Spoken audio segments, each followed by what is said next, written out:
Hey everyone, it is Monday, October 17th, 2022, here at the City Council Chambers in the City of Waverly for the City Council meeting. Officially call the meeting to order and ask for the roll call, please.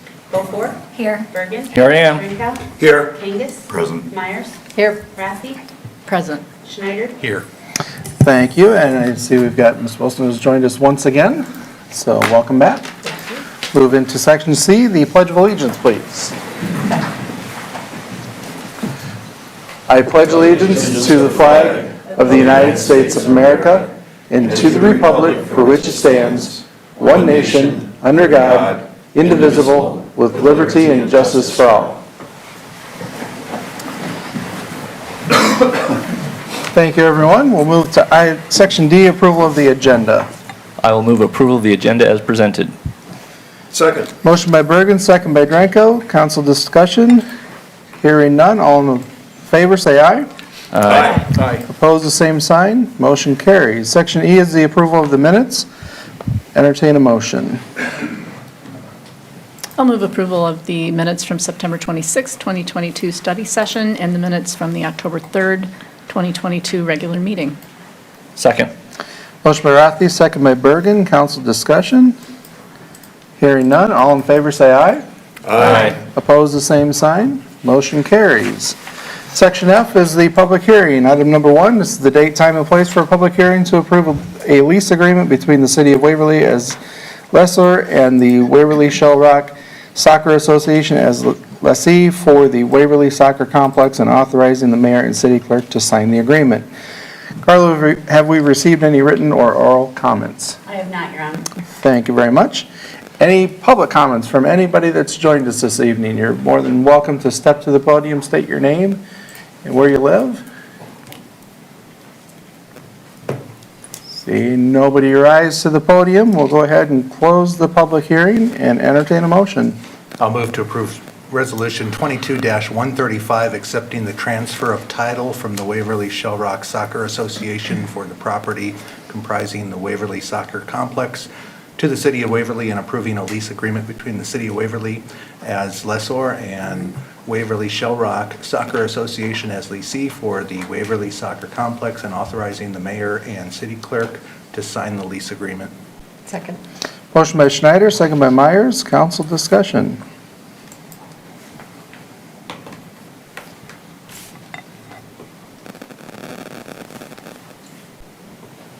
All right. Hearing none, roll call, Carla. Schneider. Yes. Rathe. Yes. Myers. Yes. Kangas. Yes. Drenkow. Yes. Bergen. Yes. Beaufore. Yes. Vote of 7-0 and 0 absent. The resolution 22-135 is approved. Move to Section G is public comments for items not on the agenda. Please limit your comments to 5 minutes unless additional time is granted by the presiding officer. All remarks shall be addressed to the council as a whole and not to any individual member. Anybody joined us this evening for public comments? Can step to the podium and state your name and where you live. Hearing and seeing nobody rise, we'll move to the consent calendar, Section H. Following items will be acted upon by voice vote on a single motion without separate discussion unless someone from the council or public requests that a specific item be considered separately. Item 1 is a pay request from Gridor Construction Incorporated for Waverly Water Pollution Control Facility, WPCF improvements for $331,341.95. Item 2 is a pay request from Terracon for 117 First Street Northeast building renovations for $13,458. Item 3 is a pay request from McClure Engineering for Waverly Municipal Airport Taxiway Connector for $1,751. Item 4 is a pay request from Modern Design Incorporated for design services for the Cedar River Park Youth Ball Fields for $597.25. Item 5 is a Class B beer permit for Bremer Brewing LLC. Item 6 is a Class C beer permit for Quickstar number 752. Item 7 is a Class C liquor license for Z's Pizza and Diner. Item 8 is a Class C liquor license for Beach Taverns LLC. Item 9 is a Class B liquor license for 1859 Ventures LLC. And item 10 is the cash disbursements for September of 2022. Entertain a motion. I'll move approval of the consent calendar as read by the mayor. Second. Motion by Drenkow, second by Beaufort. Council discussion, if any? Hearing none, all in favor say aye. Aye. Opposed, the same sign. Motion carries. Section I, regular business. Item number 1 is Resolution 22-146, a resolution selecting certain design elements for the new Bremer Avenue Bridge. Entertain a motion. Is that regular business item 1? That's what I've got here. That's just what's in my notes. Hang on, just let me get down to Like here. ordinance 1112. Okay, I'll go off the computer. That's not what I got printed here. So item number 1, first reading of ordinance 1112, an ordinance amending the zoning ordinance of Waverly, Iowa, providing for rezoning of a City of Waverly property from R2 residential district to C2 commercial district and setting a public hearing. I will move approval of ordinance 1112, an ordinance amending the zoning ordinance of Waverly, Iowa, providing for rezoning of a City of Waverly property from R2 residential district to C2 commercial district and setting November 7th, 2022 at 7 p.m. in the council chambers of City Hall as the date, time, and place for a public hearing. Second. Motion by Birgen, second by Rathe. Council discussion, if any? I would just like to say, I think you're aware that I'm usually rather reluctant about approving rezoning requests. I look at them very skeptically, but this is the exception to that. I went out and looked at the property the other day, particularly the way it's sitting with pedestrian bike trail separating this property and the residential property that's already been developed. It looks to me like C2 zoning is much more appropriate for that property than R2. Not just that we're rezoning it at the request of a property owner, but this is one of those situations where, because of the development of the property around it, this makes a whole lot more sense than R2. So just wanted to let it,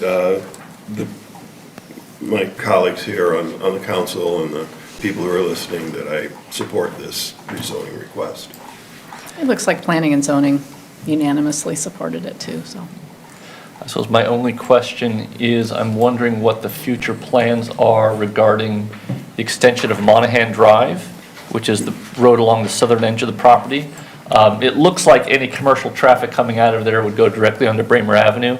I wouldn't want to see commercial traffic going through that residential neighborhood.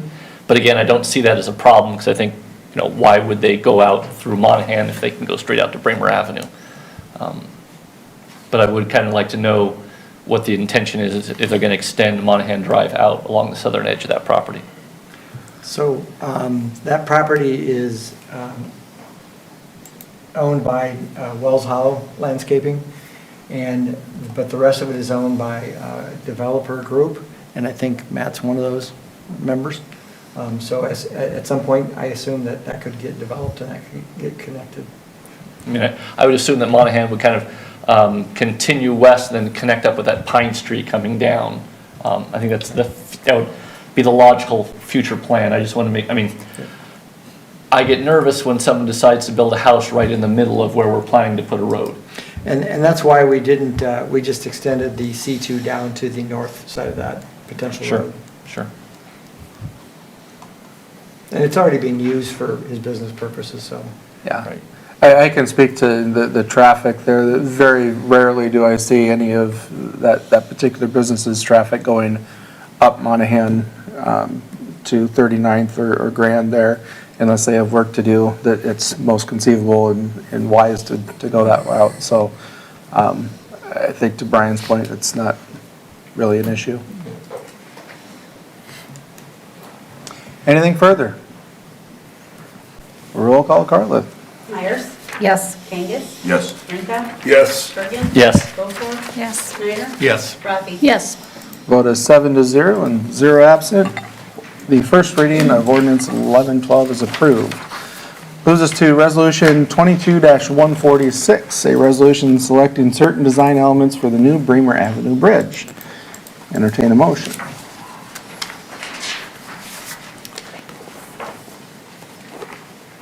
Question, when I have a we make question. the motion, do we have to say which rail type or which overlook type we are motioning, Since we have options. since we have options? Probably discuss that first, I think. We can Appropriate, sir. go back and amend the motion as we normally would, but they're packaged together 1 through 6, so after discussion, we can come back and make those amendments on particular items as necessary. Just a simple voice vote to amend the original motion, then a roll call on the resolution.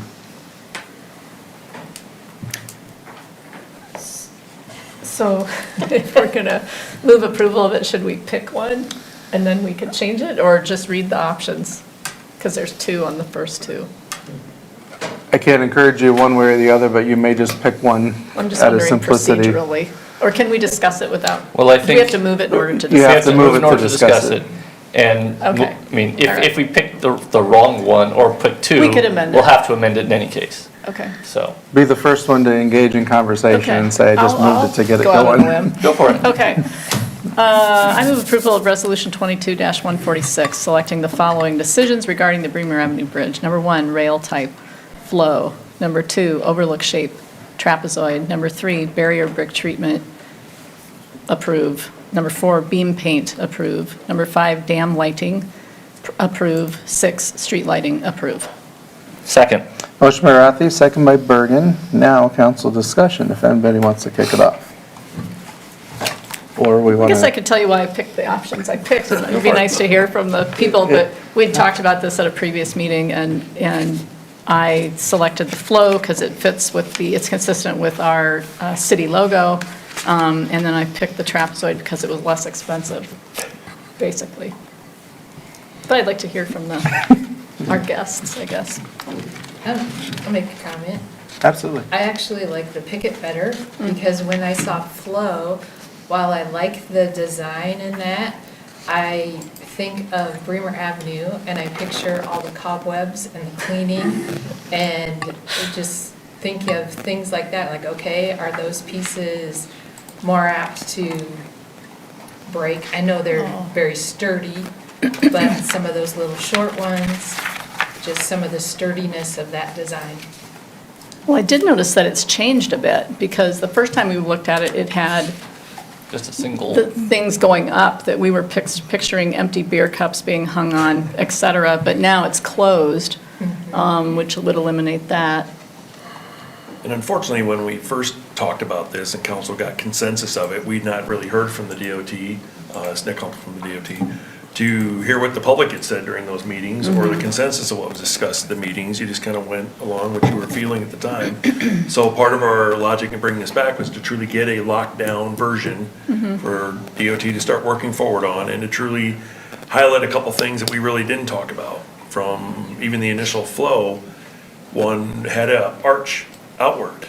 It didn't necessarily catch it in the photos, but it did. And it was not a straight up and down, which some people did not like. And so there's a lot of those little small discrepancies that we wanted to make sure were completely out there for everyone to understand before you lock down the exact style that was being done. Even similar to the trapezoid and half circle, one can be built around the edge of it, the other has to be built on top of it. That is significantly different. And so again, I don't know if you want Nick to go ahead with the DOT to kind of walk through what they're here and doing, but I think it'd be helpful to kind of reengage what happened at the meeting, what the consensus was coming out of that, some of the public comment.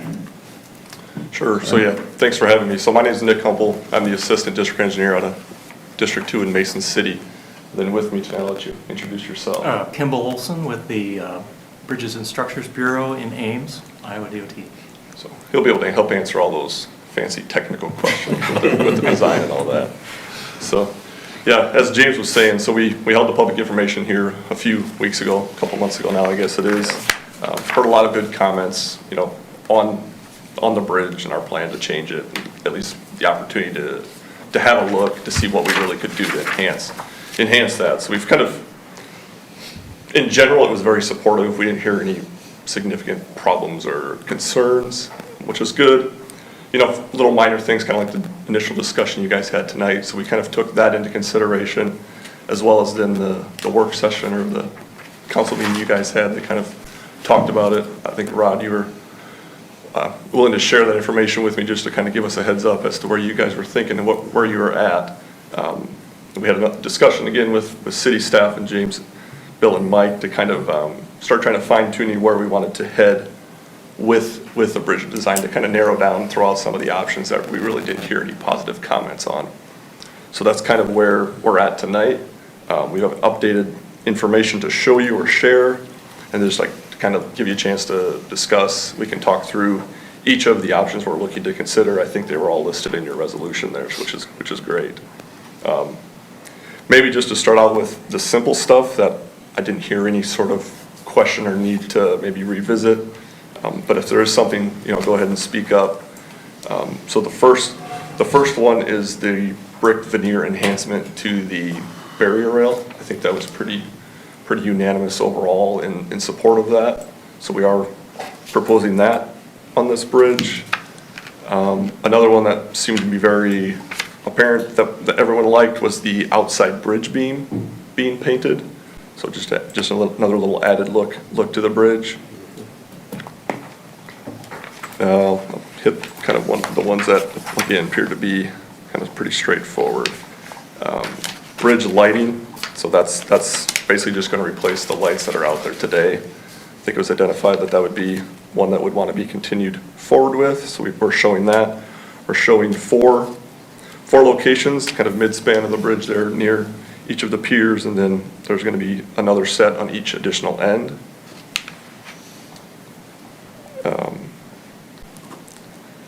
And then kind of the other ones, that we're looking to kind of firm up again tonight then would be the pedestrian railing. So we have limited this down to 2 options. Option 1 being the picket. So that was very similar to what was shown in the past. And then the second option is a modified flow. Again, taking in some of those comments we heard about possible debris and people wanting to push and try to bend those individual little spindles or vertical elements out. They've been modified to be more of a connected element there. So maybe I'll just pause at that point and see if anyone has any discussion. Let's maybe just focus on the pedestrian railing, or if there's one of the previous 3 items you have any questions about. Is that enhanced design straight up and down like the picket is, or does it still have the arch curve like the original flow did? Yeah, that's been modified to be a straight vertical rail. Okay. Because we did hear some comments about the inward curvature not being comfortable for people. And the posts for that system were wider and they blocked the views a little bit more from those typical oblique kind of viewing angles. Okay, thank you. I can address that question from your guest council member about the strength. There's really no difference in the strength of those shorter and smaller picket rail components compared to the longer, taller ones. And if you could bend one, I think you're probably the strongest person in this room, if not the state. That would be a very difficult task. The railing will be designed to meet all of the typical structural and stress requirements.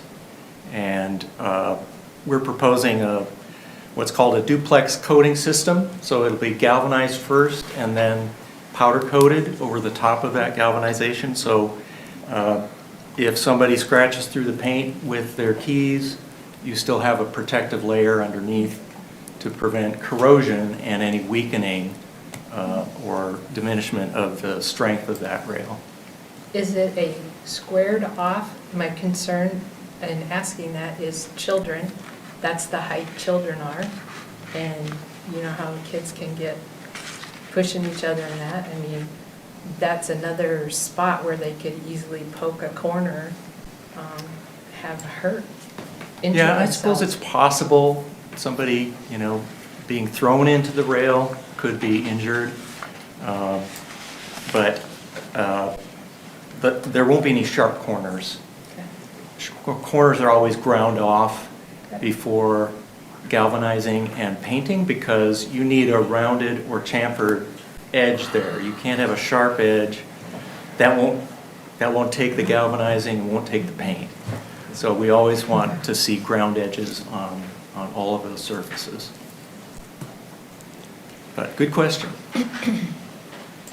For clarification, are the panels with the Ws cut out, that's part of what we're approving tonight also? Or? Yeah, so it's kind of connected with the floodlighting for the illuminating the dam and that. So those are essentially just shown as W panels just for the sake of showing you that it can be something different. It doesn't necessarily have to be anything different. It could be just a plain black panel, or I think you could probably even do similar type rail look, I'm guessing.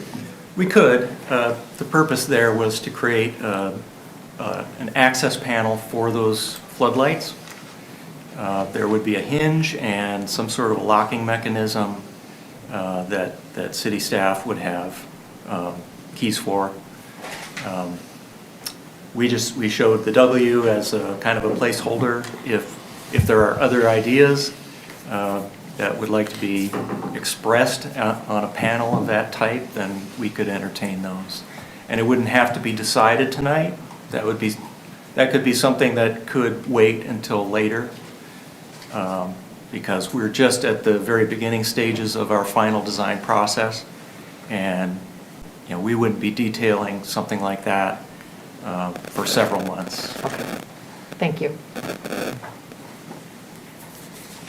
One thing I think for council to consider here, I didn't really notice this when we talked about this last time, but that flow design does impede the view a little bit, which you can kind of clearly see between slides 9 and 11 if you switch between them. I don't know if there's a height to these photos from a particular vehicle type, but I imagine if you're a little higher up, it won't bother, but. Yeah, that roadway view is from about 48 inches above the pavement, so kind of a typical SUV driver's eye height. So yes, I mean there is additional obstruction to the view from those extra elements. We have to start with a spacing that meets the design specification for pass-through, and in order to create that flow wave, we have to split that.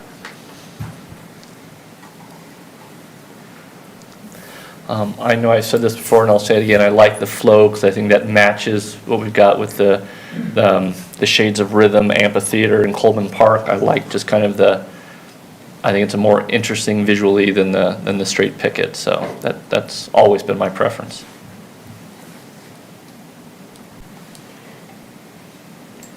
Mr. Schneider, could I ask you to explain a little more, when you're talking about possibly obscured view, you're thinking drivers looking through that? Yeah, the Or- driver at an SUV height is going to have a better view of the water falling on the dam. Preferably the passengers, not the driver. but- Yeah, I guess that's what I'm getting at, am I missing the danger in that? See the dam there. Okay.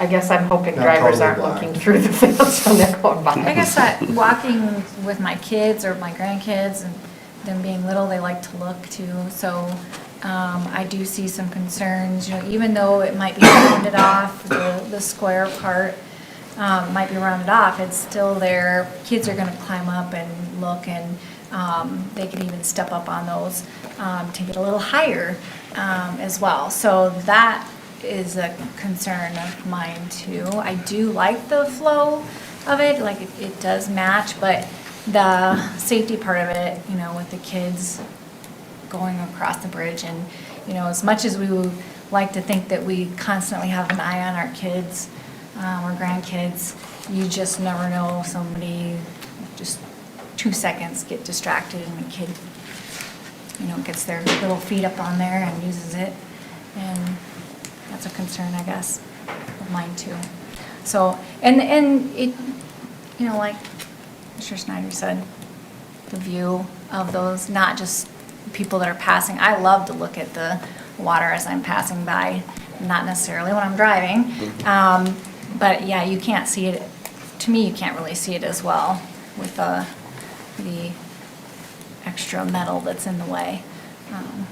I of don't the know if view. one would be more inherently dangerous than the other I doubt, I mean, it's kind of a stretch, but, I think I mean, we're- I think you want to make the view as easy as possible.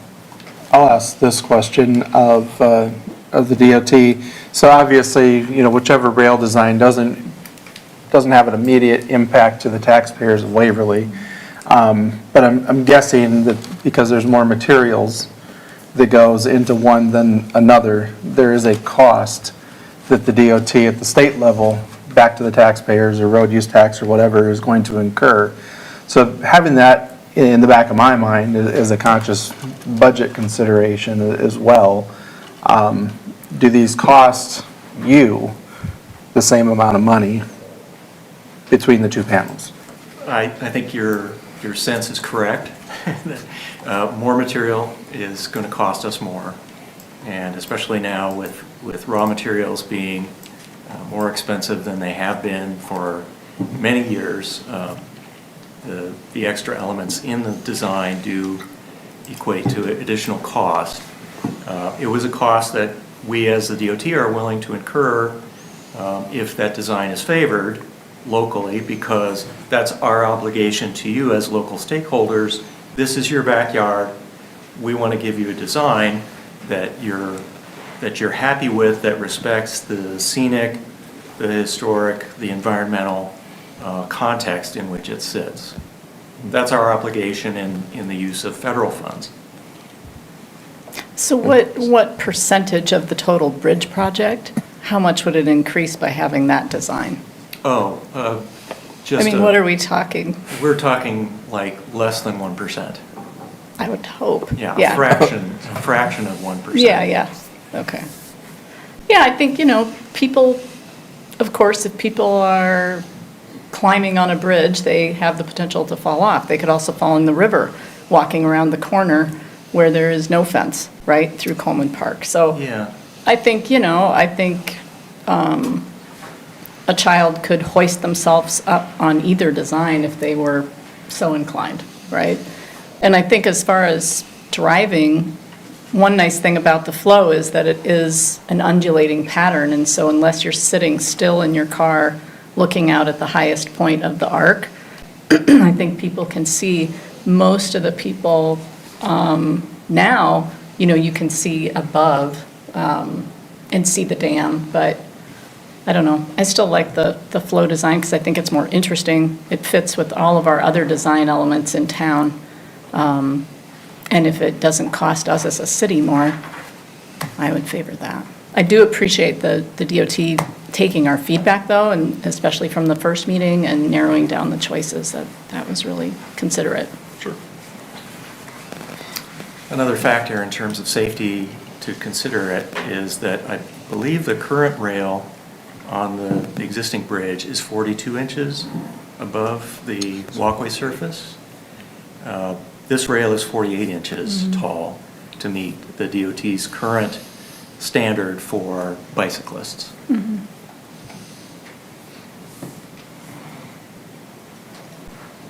I guess I really think that the two railings are pretty much interchangeable.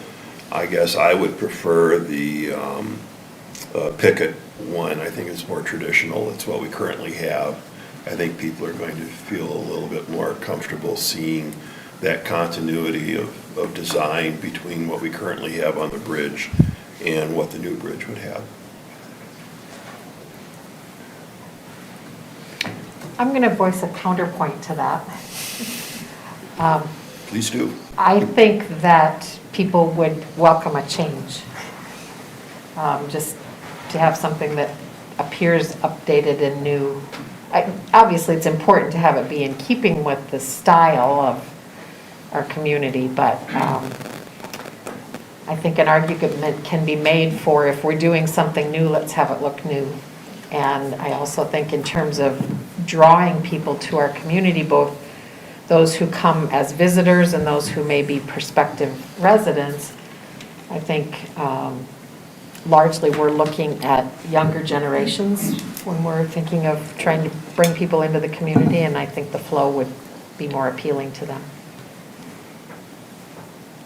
Was there a consensus, Nick, during the town hall style meeting. Obviously, people brought up their opinions on this. Was there a lot of them for the flow, the picket, the others? What was the consensus at the meeting? If you could, I don't know if it'll matter, but I'm curious what the people that attended thought of the style. Yeah, I would say most were probably leaning towards just the picket to kind of resemble the existing bridge. Likewise, though, we did hear a number of people that liked flow along with some of the other designs, but yeah, it's Okay, thank you. pretty comparable. I think we already have a lot going on there, and the focal point should be the dam and the river, not the fence. So that's another reason why I'm okay with the picket fence and it being simple so that we can keep the focus on the view of the river. So I think I'm going to try to package this together just in case we do need to amend the motion that's on the floor as it stands. Just going to go around and just tell me which one you're in favor of so that we can kind of get a preemption of if we need to, if somebody should make a change to the motion. So we'll start with Mr. Birgen. You mean on 1 or 1 and 2? Picket and for just on the rail system at this point in time. I prefer flow. Okay? Picket. Okay? Flow. Mr. Kangas? I think I'm gonna go with picket. Okay? Flow. Meyers? Mr. Schneider? Picket. And Mr. Drenkow. Picket. So that one stands at 4 for Picket, 3 for flows. Then I don't want to close out that conversation, but that's where we stand now. As we maybe move forward to the overlook shape, we can always come back and reconsider. And that's a good transition because there are some complexities with the overlook shape that we've tried to, try to clean up as well. And there's still going to be some challenges in the overlook shape. So the overlook, one of the things that we kind of heard overwhelming support for was removing the plinth structure that was kind of set in the middle. I think we showed it with coffee cups at the last public meeting and everyone thought, yeah, get rid of it. We don't want garbage sitting up there. That might have been the problem, actually. Don't put the coffee cups on there. Let's try to get. As usual, we were picturing beer cups. Not so much. Note to self for next time. So the first option we're carrying forward here is the trapezoidal option. And I will back up just a second. So this overlook is going to be a cost that would be borne by the city. This is an added above and beyond what Kimball would noted earlier about our portion. So just to kind of give you a rough idea, the trapezoidal is about a $78,000, and is that each, or is that No, for all that's four? total. For all So four. there's So yeah. we're proposing four overlooks, so it'd be $78,000 total. And then the second option is the half circle. This is roughly a 25% increase from trapezoidal. So it's roughly just under 100,000, 97,500. And then this is where we kind of add in with the circle shape. There's a few more construction challenges. It's obviously a lot easier to form up a straight line than it is any sort of curve or arch. And the other challenge with the curve is we would be attaching the barrier rail rather than on the face, be on top. So that does change with the trapezoidal. We'd keep it all along the face, so you wouldn't have those posts kind of in your walkway, so to speak.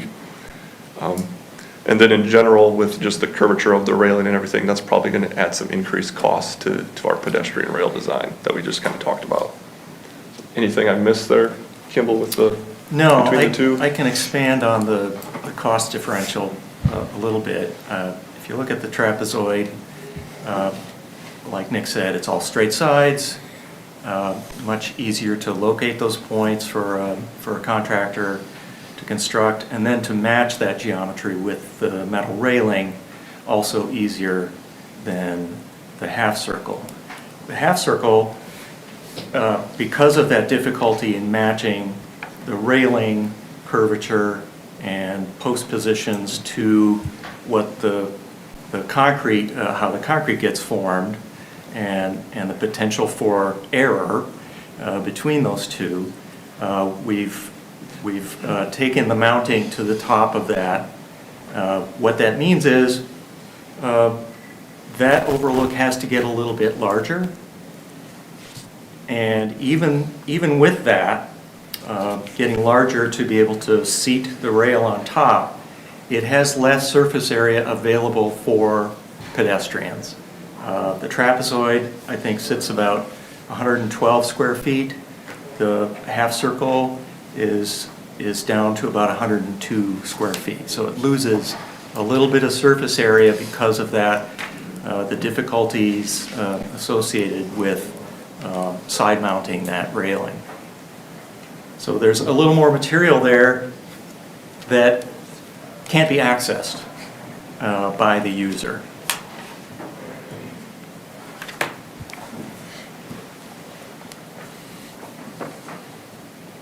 Any discussion to influence a change on this item? Or to confirm the decision? Am I remembering correctly that it was commented snow removal would be a little easier with the trapezoid? I don't know if it was easier with the trapezoid. I know with the plinth, Those were. Right, yeah. Plinth would have been bad, that yeah. was the major issue with the snow removal that we discussed, but I'm not sure if it would or wouldn't be. I don't know, Justin, do you guys, does it matter, circle versus square? Garrett, I mean, you're gonna be up on there.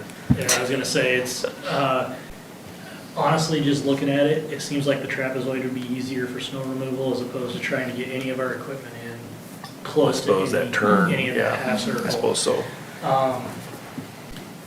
Yeah, I would say the trapezoid would be a lot easier for maintenance for us. Okay. All right. In my mind, there isn't enough of a advantage of the half circle to be worth the extra $25,000 or $27,000, frankly. To me, it would be a kind of a flip a coin thing, and I don't think I'm willing to spend that much extra money on a design feature that none of us really think trumps the other one by that much. So I would support remaining. I think the motion was to use a trapezoid. I would support that motion. All right. I would agree. I actually like the look of the trapezoid better than the half circles personally. I just think for whatever reason in my mind it fits as opposed to. It may make sense Bolts. to go half circle if we were going flow, just on a design basis to mirror that, but. No, it's not that. Yeah, I think they're independent. Yeah, it's just. Yeah, I mean, given the fact that this actually gives us more space, that the railings are kind of uniformly attached, I mean, everywhere else they're on the side with the circle, then suddenly they have to switch to the top. I just don't see any benefits to make it worth an extra $20,000. I mean, it's nice to have little curves to kind of break up the straight lines. I mean, I'm a little concerned that it's going to start looking like, East German architecture here if we're going for uber simplicity. Then we can put the towers in like Rod wanted us to at the end. With the toll booth. I think the plinth idea has already been sunk, so I think that ship has sailed. The river's not that deep. All right. So we've covered items 1, 2, the beam paint. 5 and 6 are the only two that I think are kind of outstanding, not that there's necessarily discussion to be had on it. Any other discussion on lighting on both items? No, I mean, there's no question you need street lighting, right? Right. As he discussed, and I think we talked about the dam lighting maybe being a future thing, or is that going to be part of this current project? I think we were kind of hoping it'd be part of the project, Okay, just to include it, I currently. think, for simplicity with attachment of structures. Sure. We can build that in, if we need to build that into our design. But that is And that's on something that us, right? The the lighting. city would pay for. Have we looked at like an LED system where we could have different colors that would, because we're talking about lighting the dam itself, shining onto the dam itself, so would it have we thought about doing, because I've seen places that have different, the LED lightings where it could change some color on the dam and just give us a flavor of that a little bit. So we've reached out to Musco Lighting regarding basically, think of like stadium lighting, flood lighting. And so they responded back with some information on LED panels. As far as getting into colored LED or programmable LED, we haven't advanced the discussion that far at this point. As far as what we've passed on to the design engineer is the cut sheets for the LED lighting that Musco was proposing, given the distance to the dam. I think it'd be great if we could get them up here with a demo, hook it up to a small generator. They're only like 400 watts for each panel, and that gives us an idea of how effective it would be. The nice thing about LED lighting is it can be very directional, so you're not wasting the lighting, overshooting, that you can make it really narrow it down and stretch it out. We do that with our street lighting right now. So if that's something that you want to pursue with colored lighting or programmable lighting, I think we can certainly ask them to see what options would be available. I'd like to see something like that where we have the ability. I drive past Charles City on a regular basis, and their water tower on the south, kind of west side of town, they have different colored LED lighting on that, which from the avenue, that's about what you see of Charles City as you go around it. For us, coming down through town, if we're wanting to make the dam kind of the feature, the highlight that we want to kind of show off the river, having ability to have different colors on that, I think just would enhance that. Whether it's, going green and red during Christmas time, or, having orange during homecoming, or for Wartburg, or having the gold on there for WSR when they're having events, et cetera, just kind of having some ability to do that. The other thing I would love to look at it would be the possibility of having the floodlights that project up, because with the two cutouts, walkouts, you could have two lights going up from either direction in a V shape where you end up with a W, kind of projecting up. Just kind Like of a from spot, the bridge, just kind of you a mean? spotlight like W from the bridge, yeah. Like Batman, but way Tim will show up, all hours. Nice. So Doesn't Mike, did they Charles give you City a have cost that also estimate? at their football field? Did Musco give you a cost estimate for just the basic lighting? Not yet. Again, I was, not yet. So I don't think that they're terribly expensive. Again, they're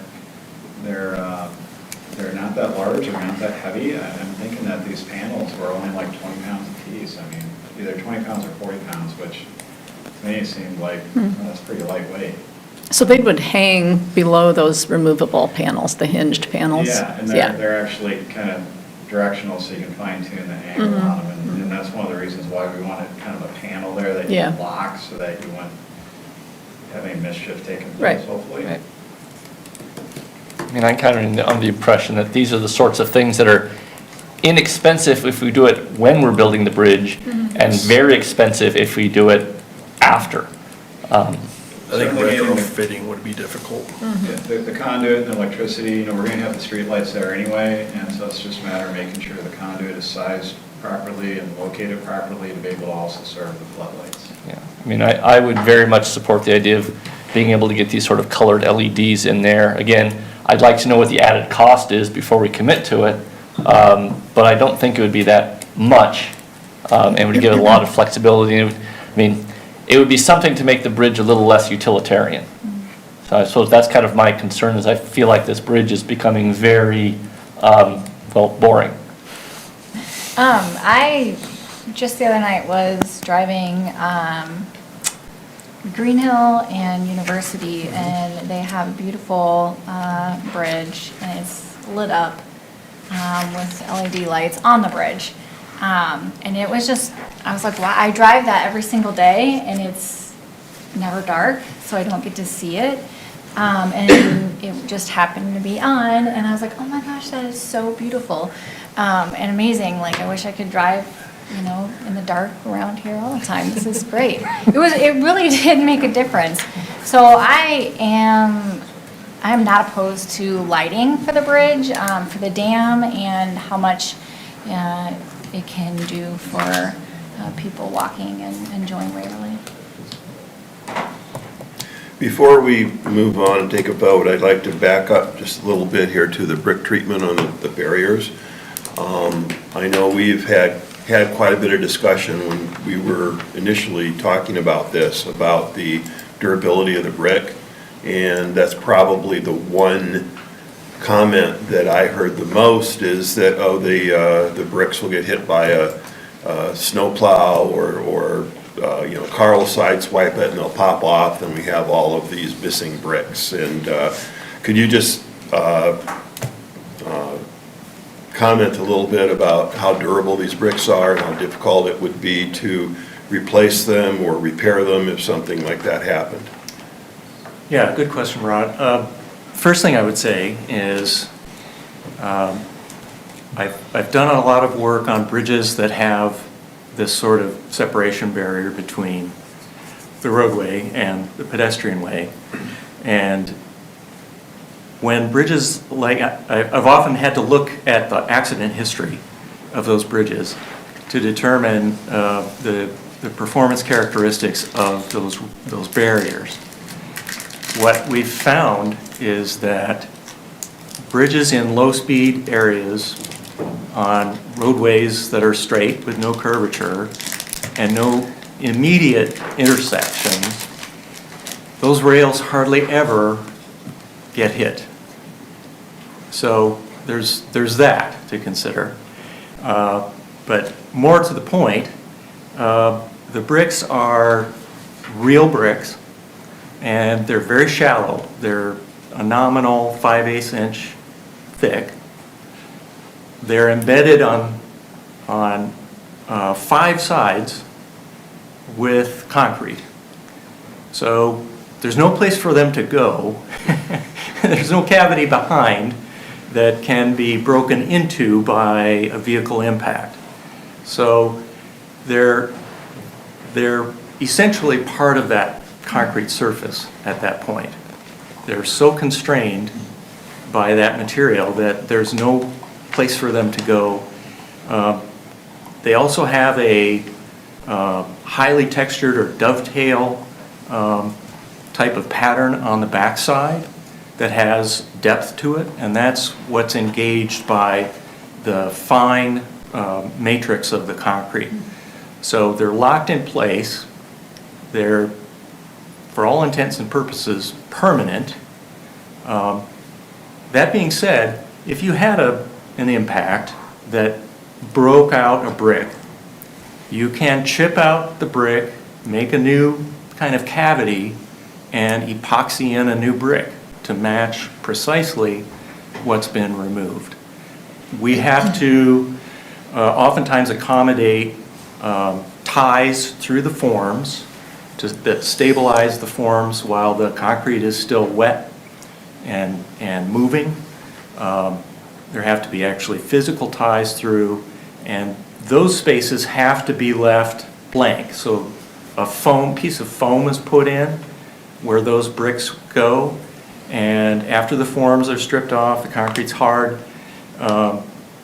those places get patched in with patch bricks. Those two are permanently epoxied into place, and like I said before, there's no gap behind them, so there's no place for it to break into should it be struck on the surface. It'd have to be a very, very specific impact, maybe a plow blade, you know, if the plow were moving very fast and struck the rail at a high angle, you could actually break out a brick or two, but I think it would be very, very difficult. It's a very durable system, and to date, we haven't had any problems like that with the system. You're going to use a thin brick like that? Do most brick manufacturers actually create those? We have a pool of manufacturers available to us that do create these as a regular product. So there's no proprietary nature to any of it. We have multiple manufacturers that can provide that, and it all has to meet a very high performance spec. So what you're describing then seems that it would also prevent the type of breakdown that you get in a brick building that has to be tuck pointed every couple decades or whatever, Very much right? so, because the concrete is much harder than a mortar. It won't break down the same way that a brick wall does. Thank you. And again, there's no cavity behind, so there's no place for moisture to get in and cause problems from the backside. And it's flush with the concrete. It's flush, Yeah. right.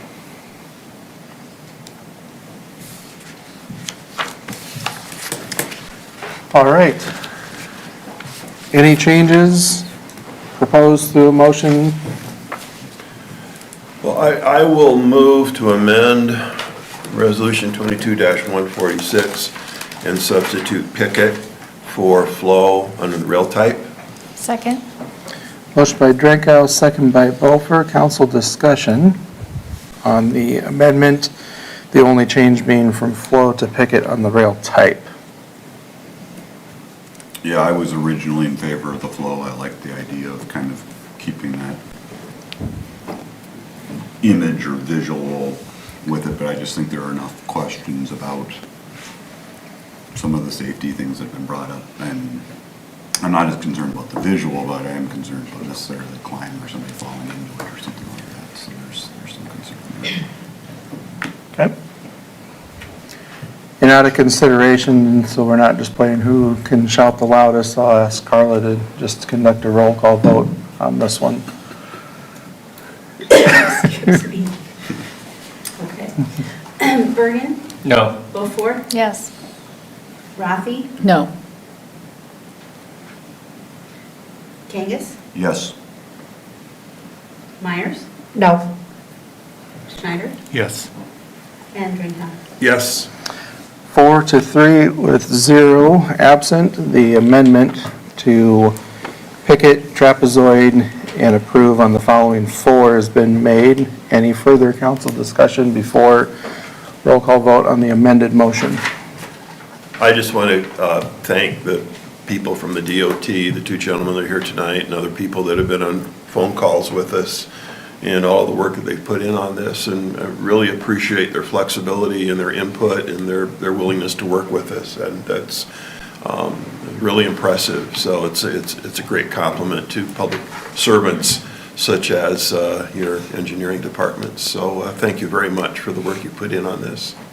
Yeah, well, thank you. Appreciate you guys working with us as well, so. And I'll piggyback on that, just the public coming out to engage with these individuals to give their opinion, and Ms. Wilson even engaging this evening. So hearing nothing further, we'll roll call on amended 22-146.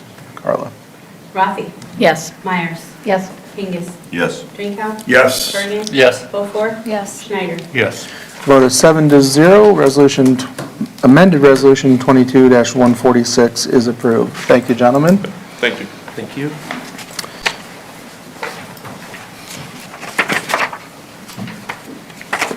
So now, I've got to skip that one, that was my 112, just out of order. So now we're on to item 3, resolution 22-136, a resolution approving contract bonds and certificate of insurance for bid package number 1 for dugouts and handrails for the Cedar River Park Baseball Softball Development Phase 3 project, and authorizing the mayor to sign the contract. Entertain a motion.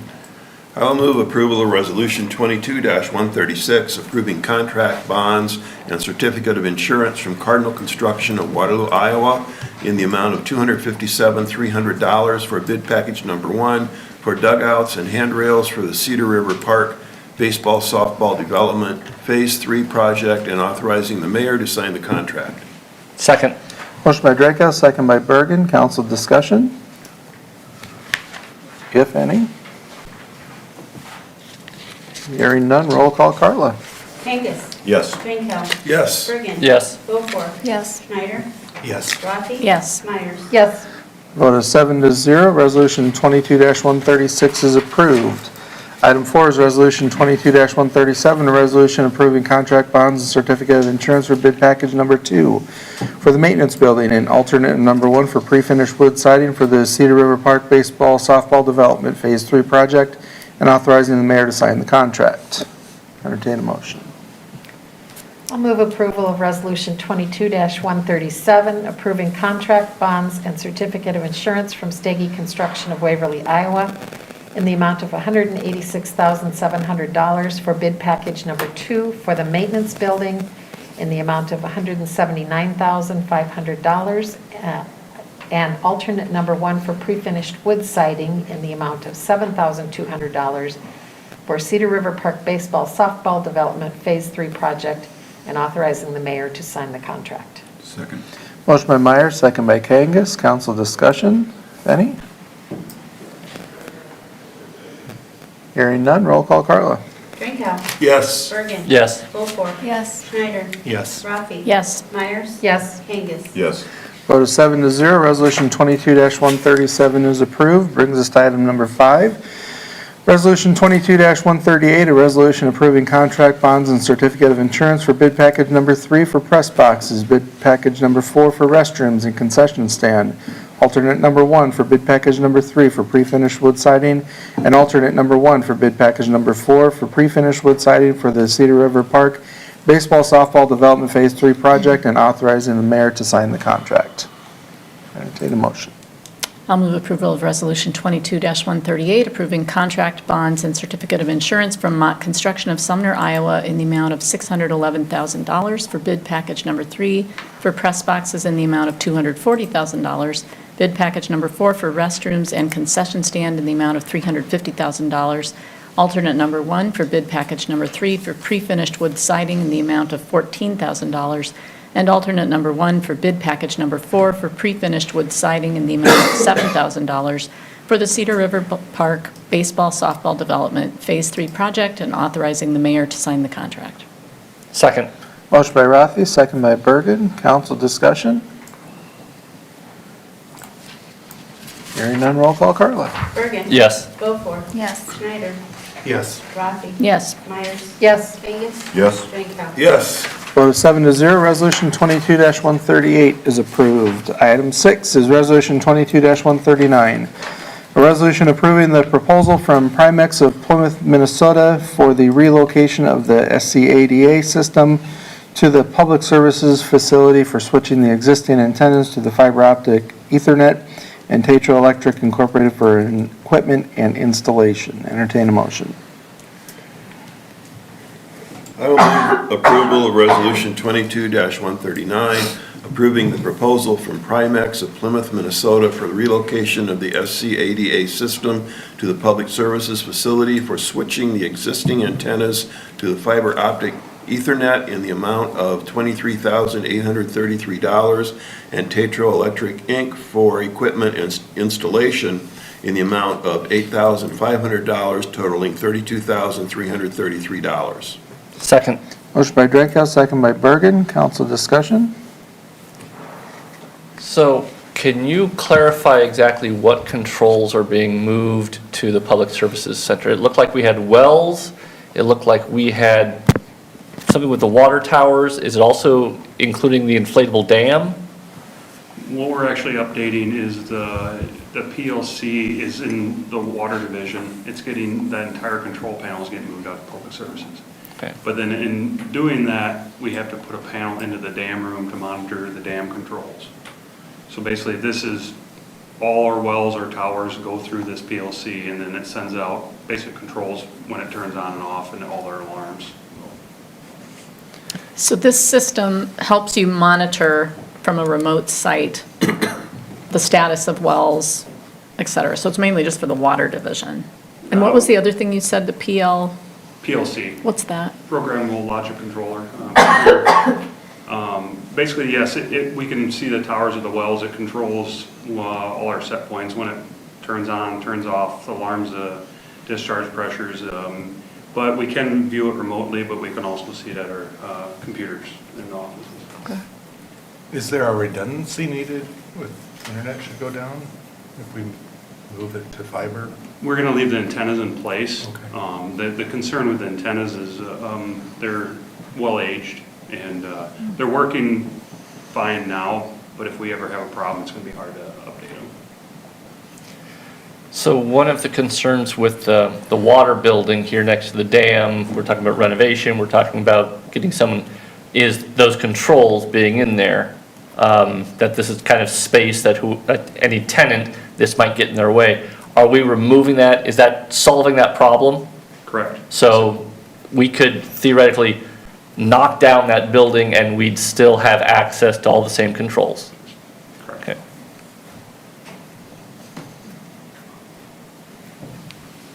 Anything further?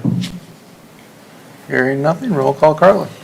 Beaufore. Yes. Schneider. Yes. Rathe. Yes. Myers. Yes. Kangas. Yes. Drenkow. Yes. Birgen. Yes. Vote is 7-0, resolution 22-139 is approved. Item number 7, resolution 22-140, a resolution approving change order number 1, accepting the Cedar Lane reconstruction project is complete and approving pay estimate number 5 as the final payment. Entertain a motion. I'll move approval of resolution 22-140 approving change order number 1 in the amount of $71,256.85 decrease, accepting the Cedar Lane reconstruction project is complete and approving pay estimate number 5 in the amount of $58,750.92 as final payment of Wicks Construction of Decorah, Iowa. Second. Motion by Schneider, second by Rathe. Council discussion, if any? Hearing none, roll call Carla. Schneider. Yes. Rathe. Yes. Myers. Yes. Kangas. Yes. Drenkow. Yes. Birgen. Yes. Beaufore. Yes. The vote is 7-0, resolution 22-140 is approved. Item number 8 is resolution 22-141, a resolution approving an Iowa Department of Transportation Airport Improvement Program grant agreement for the reconstruction of the South T Hangar Taxi Lane project at the Waverly Municipal Airport and authorizing the mayor and city clerk to sign the agreement. I'll move approval of Resolution 22-141, approving the Iowa Department of Transportation Airport Improvement Program Grant Agreement for a maximum amount of $213,687, 65% of $328,750, and $115,063 by fiscal year 2024 CIP budget fund for the Reconstruct South T Hangar Taxi Lane project at the Waverly Municipal Airport, and authorizing the mayor and city clerk to sign the agreement. Second. Motion by Rathe, second by Meyers. Council discussion. I was pleased to see we actually got approved for the grant. That's nice. Yeah, one thing I want to point out, this is the third time that we requested funding, and we did scale the project down. We had previously been asking funds to reconstruct both the north and south taxi lanes, and this is just for the south. As is often the case with a lot of these grant applications, where we're submitting the grant, like a year or more in advance, and so with approval of the grant, you're also kind of committing yourself to budgeting the local match for the project. Okay. Hearing nothing further, roll call Carla. Rathe. Yes. Myers. Yes. Kangas. Yes. Drenkow. Yes. Bergen. Yes. Beaufore. Yes. Schneider. Yes. On a vote of 7-0, resolution 22-141 is approved. Item number 9 is resolution 22-142, a resolution approving McClure Engineering Company's task order number 7 to the on-call agreement for engineering design services at the Waverly Municipal Airport for the project to reconstruct South T Hangar Taxi Lane and authorizing the mayor to sign the agreement.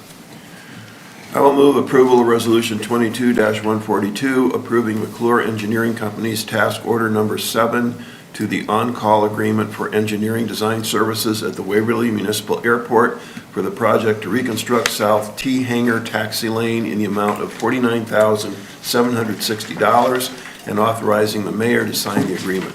Second. Motion by Drenkow, second by Kangas. Council discussion, if any? Hearing none, roll call, Carla. Myers. Yes. Kangas. Yes. Drenkow. Yes. Bergen. Yes. Beaufore. Yes. Schneider. Yes. Rathe. Yes. Vote is 7-0, Resolution 22-142 is approved. Item 10, Resolution 22-143, a resolution approving construction materials testing's proposal for geotechnical services at the Waverly Municipal Airport for the project to reconstruct South T Hangar Taxi Lane. Entertain a motion. I will move approval of Resolution 22-143, approving a proposal from Construction Materials Testing of Des Moines, Iowa for geotechnical investigative services at the Waverly Municipal Airport for the project to reconstruct South T Hangar Taxi Lane in the amount of $8,755. Second. Motion by Birgen, second by Rathe. Council discussion. Hearing none, roll call, Carla. Kangas. Yes. Drenkow. Yes. Bergen. Yes. Beaufort. Yes. Schneider. Yes. Rathe. Yes. Myers. Yes. A vote of 7-0, Resolution 22-143 is approved. Brings us to item 11, Resolution 22-147. Resolution approving the purchase of 15 Republic MVP lockers and 1 hardwood bench for the Waverly Police Department locker room project. Entertain a motion.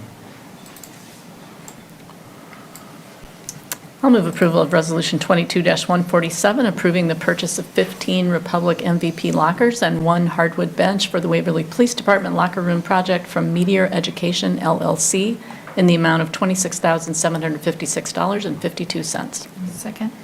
Motion by Rathe, second by Beaufort. Council discussion. I think I have 26,956. Oh, I'm sorry. What did I say? You said 756. instead of 956 Okay. and 52 cents, I'm sorry. I was distracted by the pathetic picture of the former lockers, which has to be the most sad. Those were full size, most of them were half. Yeah, with all the, yeah. So that's the Very chief sad, and so. captain's lockers in that photo, and everybody else shared the other one. Is that right? Yeah. Okay. Yeah, it's definitely an upgrade, which is nice. All right. Nicer in some of the locker rooms we get to change in for officials, so. It's a teacher's lounge. Oh, jeez. All right. Classrooms. Hearing nothing further, roll call, Carla. Drenkow. Yes. Bergen. Yes. Beaufort. Yes. Schneider. Yes. Rathe. Yes. Myers. Yes. Kangas. Yes. Vote is 7-0, Resolution 22-147 is approved. Item 12 is Resolution 22-144, resolution fixing the date for a meeting on the proposition of the issuance of not to exceed $1,500,000 of local option sales and service tax revenue bonds of the City of Waverly, State of Iowa at 7 p.m. on November 7th, 2022 in the City Council chambers of City Hall and providing for publication thereof. Entertain a motion. I will move approval of Resolution 22-144 as read by the mayor. Second. Motion by Drenkow, second by Birgen. Council discussion. I'll just comment, I had a question from a citizen about what was this for, and this is for the completion of the ball diamonds and the inclusive playground. I just wanted to clarify again, this is a meeting and not a public hearing. Correct. Okay. Yeah, this will accomplish that, and then unfortunately, media revenue bonds, you have to have what they call a cover factor as well, so it's above what you need to borrow, but they force you to do that just in case there's issue with fees, et cetera, which there will not be with this fund, but those are the rules, so it's a little extra. At the end, if we don't need it, it would pay back the debt that we've already taken out, so I don't expect us to need it, but yeah, we're looking at a 5 to 7 year range on the total bond, so it's not even gonna be a full 10-year. We're gonna trim it hopefully to 5 to 7. Good. All right. Hearing nothing further, roll call, Carla. Bergen. Yes. Beaufore. Yes. Schneider. Yes. Rathe. Yes. Meyers. Yes. Kangas. Yes. Drenkow. Yes. Vote is 7-0, Resolution 22-144 is approved. Item 13, Resolution 22-145, a resolution approving fiscal year 2023 transfers. Entertain a motion. I will move approval of Resolution 22-145, approving fiscal year 2023 transfers. Second. Motion by Birgen, second by Drenkow. Council discussion? This is just moving money around. Yeah. Yeah, Maybe all of James these, could- it actually is. So when you look at the transfers themselves, these are not the budgeted ones we do towards the end of the year from and to water funds, local option sales tax, et cetera. This is all capital funds. So when we finish a project, we have money left over, anywhere from 4 cents to how many $1,000. We retransfer, use it for a purpose it's allowed. In this case, we're putting most, if not all, this toward the sidewalk project, so we can actually get that up and running again. This will clear that negative, give us a slight balance, and so hopefully we can, if council approves, start the sidewalk project once more, starting next July. That was kind of the ultimate goal. Sidewalks are a use that can be done with debt, so any of these that were possibly fees or debt, it all would qualify to be reallocated appropriately without a necessary public hearing, because it's all capital funding, all within the same fund. It's all, you're not moving from one fund to the other necessarily. It's all in the same service area. How So negative this- was that sidewalk fund? The one we're fixing now is about 126,000. So this will clear that. and then- Absolutely, and give us a little bit left so we can kickstart that going forward. And then we'll have to look at, when the budget comes, do we do more sidewalk, do we do alleys, because they're gonna have that same funding mechanism, how much to each, but at least you'll be out of the negative and can proceed forward if you choose to. Because that was kind of the big hurdle for years, was how to get that back to the positive. And so this will accomplish that at least, and then we can start to figure out how to move forward. Right. Hearing nothing further, roll call, Carla. Beaufore. Yes. Schneider. Yes. Rathe. Yes. Meyers. Yes. Kangas. Yes. Drenkow. Yes. Birgen. Yes. Vote is 7-0, Resolution 22-145 is approved. Item number 14, discussion of the Waverly Golf Cart Ordinance.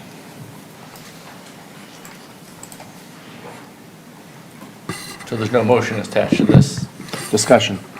I'll just start off by saying, since I kind of threw everything in there that I saw that might be interesting for folks. And I didn't want to do a first reading and then have you take two or three things out and then have to start over again. So I thought maybe we just discuss, and so everything's in there that I would consider something that would be viable for our ordinance. It doesn't have to be everything. Even describing all the streets, sometimes that's nice to do, but you can just say the first sentence, and I think you can leave it that way. I probably looked at 20 more ordinances, 20 or 25 ordinances. And basically, most of them are really similar to ours, the plain ones, the short, sweet. But there were a lot of them that had thought about a lot of things that you had talked about, that others had talked about. So I tried to include those in there for discussion purposes tonight. Yeah, I appreciate you pulling this together. I thought it was very helpful and encapsulated some of the concerns we had. I didn't know if Chief Purcell had any comments about it, if it looks appropriate to him. No, from our last discussion and my concerns that were raised, Bill had already put those in. He's been working on this for a little while, so, yeah, looks good. I guess, just looking, you listed the streets, and you have Bremer Avenue and Highway 3 as separate. Yeah, I probably did that. I mean, Bremer I know Road. what Heritage Way is it kind of splits off and becomes Heritage Way, where Highway 3 is, so I didn't know if you were intending that, but Heritage Way isn't on there, so. Technically is like the far east edge of town, Bremer Avenue. I think it's Bremer Avenue all the way out to the city limits. City Yeah, limits. city No. limits. Yeah, Bremer I Avenue probably goes through the should shoot residential for area. Well, you get down to Bremer Avenue / Highway 3. Right. Just so Yeah. you cover it. Yeah, Just just combine combine it. it. Yep. So that's my only concern that I saw with Bremer Avenue being on there. You get to 20th Street or Heritage Way, out by Pizza Ranch, you turn into a residential area, which is very comparable to like First Street Northwest. This language would negate anybody all the way out into the Willow Tree or Willow Lawn addition from being allowed. Yeah, that is possible. We could terminate, we could say Bremer Avenue, not Bremer Avenue past 20th or something of that nature. Yeah, If something. you were just covering the residential section. It's in the weeds, definitely, but it is the, I think Rod would be bringing it forward at some point, you know, as the technicalities, which I appreciate when he does, but in the omission of Heritage Way is against Bremer Avenue. Well, it might be okay just on item number 4, just to stop where it says City Street, which is a primary road extension through the city, period. And then, I don't know if we have to enumerate all of them. It may cause more confusion. I do like the fact that we have item L on there, any street with a designated maximum speed limit exceeding 25 miles per hour. I think that's a very good thing to leave in there. I could use the Yeah. first sentence and put that with it too. Because that Without- helps without with listing Adams them all. Parkway and Yeah. the county road coming in up by the Yeah. Catholic Cemetery and. Because I if the know speed limit people say, above I can drive 25, Bremer you're not Avenue, supposed to City use it. Street. You're supposed to cross it. I Doesn't it- like this. I think it's very good, very specific. I think it, you know, includes everything that we talked about here a couple weeks ago. I think this is a good improvement over what we currently have, which I think is a little bit vague. Yeah, I like it. I think it's helpful to list the streets. You know, not everybody understands what a primary road extension is, et cetera, but And- leave the last, you know, point L. That's the one thing I didn't get a chance to look in detail with Rich, and so I'll do that to make sure we are on the same page. And you can correct me, Bill, politely, please, if so. For codification, you know, actually being specific with streets is the goal going forward, is it not? In most cases? Yeah, it was intended to be descriptive, like you said, so that people understood what we were talking about. Right, Because you could just say anything over 25 mile an hour and everything would be covered here. right. That's true. And that's why I had it in my agenda memo, so I thought, I should just put it in there Yeah. to start with, so people knew what it was. And I probably missed one or two, so. That's good. Well, I think it's okay to list the streets. Yeah. I don't have a problem with that. But would you want to change the language to including but not limited to? Because Yeah. if you have additional streets that start to Yes. come online or. Well, it says include. That's what it says, yeah, because we So could it be should be adding okay. to this. Yeah. I don't want people, yeah, you're absolutely right. And I if you guess miss we've got that, the issue with Bremer it's Avenue still because there. once you get past the Got intersection there, it's really 29th down there residential past street. Walmart. I do want to make one comment though here, and I think it's appropriate on this agenda. We've had a number of these that we've over the last couple of years, these ordinances that we've passed, you know, golf cart, we're taking a look at the UTVs, the fireworks. I think it would be a good idea to make sure that people understood what these ordinances actually were, because we have discussed them in detail, but I guarantee you that very few people pay any attention to our discussions and have as deep a knowledge of the ordinances as we're acquiring here. I think it would be a good thing, and I'm just going to make this suggestion that maybe this is something that we can talk about during our budgeting process, that we do some kind of a newsletter or communication that we have maybe 3-4 times a year that kind of outline what some of the rules are for some of these things, so that people understand when they can drive a golf cart and who can drive it and where they can drive it, who can drive a UTV, where it's permitted. Fireworks, it's been several years since we've had our fireworks ordinance now, and there's still a lot of confusion over when fireworks can be legally shot off, and I don't want to rely on the newspaper to constantly have those kinds of reminders for people. A lot of other things we can put in there. Leaf burning, for example, is another issue that really hasn't been addressed for a long time, and it may be a good idea sometimes to remind people about what they can and cannot do. So just throwing that out there. If we do this ordinance, it's great to have the ordinance. It's a specific ordinance. I like the ordinance. not going to do any good if people don't know what it is. But we have really good city newsletters that go out, like leaf burning could be in the Public Works newsletter. Jordan from the golf course puts out an email that has information about the golf course. Leisure Services has a electronic newsletter, I guess. And that, you're going to hit most of the golf cart owners if you disseminate it from the 2 golf courses in town. Might not hit everybody, but you'll hit a lot of people. I also saw when I was looking at different communities, I would get on their websites, and they actually had descriptions of things on the front of the page of their website, just kind of saying, did you know, type of things for this kind of thing. So we could do something like that, too. My recommendation would be that it be a more intentional kind of communication rather than simply we have it on our website. If somebody goes to the website, they can see it. Even if it's just something that drives people to the website, just reminder, check the rules on golf carts or check the rules on fireworks that are on the city's website. My concern is a little frustration that we pass these ordinances and then we complain that people aren't following them. I'm not sure. A lot of people are following because they just don't care. A lot of people are not following them because they don't know what the ordinance is.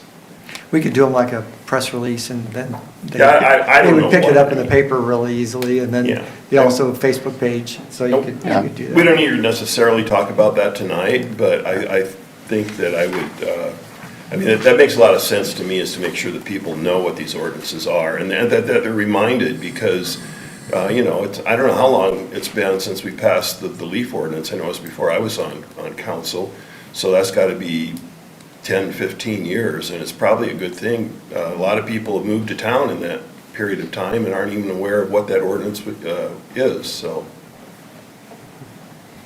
Okay. Rich, Along those lines, I'd say, yesterday, I was driving on Bremer, and there was a UTV driving right down the middle of Bremer, so.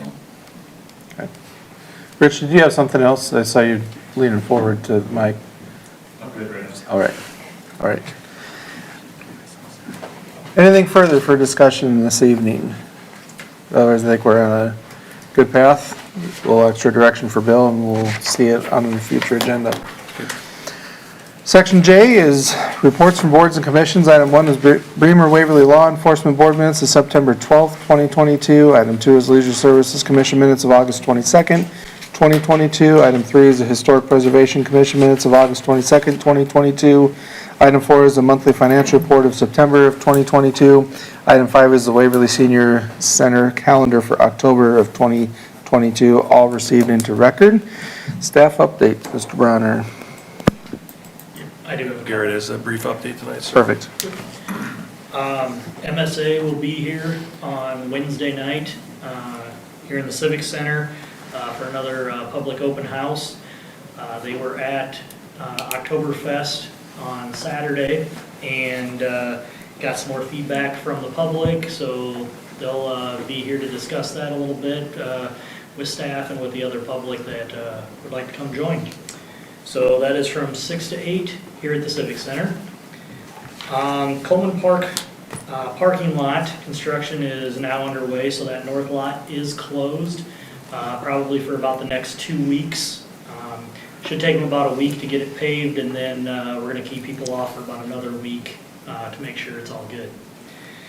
Then the last thing that I have is with the temperatures that they are now, most of the water is being turned off to the restrooms and the parks, even though it's going to be 70-some degrees allegedly this weekend. Water will be off. So restrooms will be closed and drinking fountains will be off. That's all I've got for tonight. So Garrett, you were talking about the parking lot, the north side of Coleman Park. Do you know what's going on with the parking lot at the trailhead behind Quick Star for the bike trail?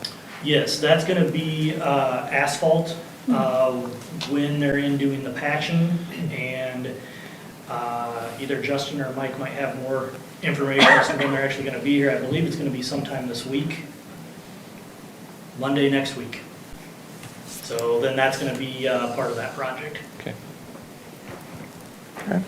That's all we have tonight, sir. Thank you very much. City Council comments, Mr. Birgen.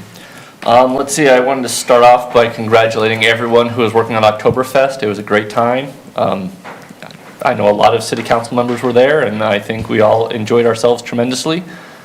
If you missed out, they'll be back next year. So, I also want to congratulate the 2 undefeated football teams that we have in Waverly. Both the high school and Wartburg College football teams are undefeated on the season. So if you are a football fan, you do not have to go far to see good football. And sadly, I will not be going to the bar because we have an executive session after this meeting. Sorry about that. All right. Ms. Beaufort. Sacrifice. Oktoberfest was great. It was an excellent venue for my daughter's birthday party, so that worked out perfectly. A lot of kids' activities to do, so appreciate all the work that went into that. All right, Ms. Rathe. Nothing from me. Thank you. Ms. Meyers. Just a reminder for everyone that Election Day is coming up on November 8th, and early voting starts this Wednesday. You can vote at the courthouse, or I believe absentee ballots will be mailed out on Wednesday also. So please, everybody get out and vote. All right, thank you. Mr. Schneider. Mr. Drenkow. South Riverside Park, it looks like the grass finally took this time. It looks very nice.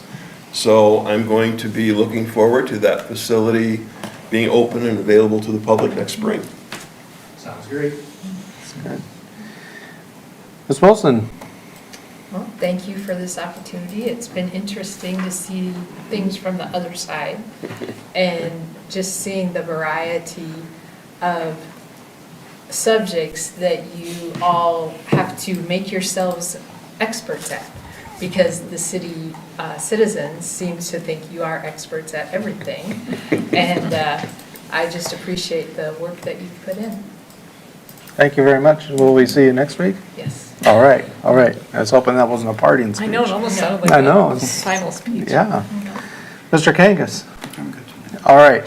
I had just a couple things. Oktoberfest, it was a 2-whack tap. We got her done, though. A few things coming up. Jack-o'-lantern and trick-or-treat, the Treat Street Night on the 27th on Thursday with the Chamber and K-Way. Standard Halloween trick-or-treating is Monday the 31st, just a reminder there. I want to thank the Lions Club for their efforts in their breakfast yesterday for their fundraising that goes back out into the community for different projects, and put everybody on notice to prepare for their Kiwanis Christmas tree purchase. Their sales will be beginning on Saturday, November 19th. So get there early for the best trees, unless you want the one with the bald spot, but you just never know. Gold is okay. Not wrong. That's right. That's right. With that, I'll entertain a motion to discuss collective bargaining strategy for upcoming city unit and public safety unit negotiations as provided by section 20.17, subsection 3 of the Code of Iowa. I move that we enter into executive session to discuss collective bargaining strategy for upcoming city unit, public safety unit negotiations provided by section 20.173 of the Code of Iowa. Second. Motion by Schneider, second by Birgen. Council discussion, hearing none. Roll call, Carla. Beaufore. Yes. Schneider. Yes. Rathe. Yes. Meyers. Yes. Kangas. Yes. Drenkow. Yes. Birgen. Yes. Vote is 7-0. We are in executive session.